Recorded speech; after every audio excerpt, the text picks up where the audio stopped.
Trudy Beaulieu asks, how were they initially funded? That's a really good question. What happened is that essentially the remnants of the old insurgency that had been defeated by the time the Americans left in 2011 was sort of camped out in the western deserts of Iraq. They then sent a few men into Syria, and once they got into Syria, they really began to grow, and they were fighting against the regime of Assad there, and they were very savvy about taking on assets that would generate money. Before that, they would have just depended on donations from various wealthy sheikhs throughout the Gulf region, Saudi Arabia, the United Arab Emirates, and Qatar. And at the same time, the governments of those same countries were supporting what they considered more moderate rebels.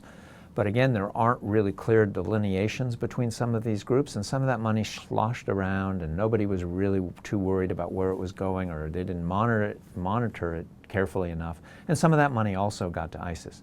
But then from there, they go on to become very self-sustaining. They take over oil wells, power stations, they were in extortion rackets, and so they are making a lot of money on their own. By 2013, the reports are, and again, this is a little squishy, but as much as $1 million a day in oil revenue. They're selling oil on the black market. They're selling oil into Turkey at way below market prices, but it still makes them a lot of money. And this is something that the U.S. Treasury Department is trying to cut off, and the airstrikes have been targeting their oil fields. So we don't know how much that's been degraded. But anyway, thanks for that question.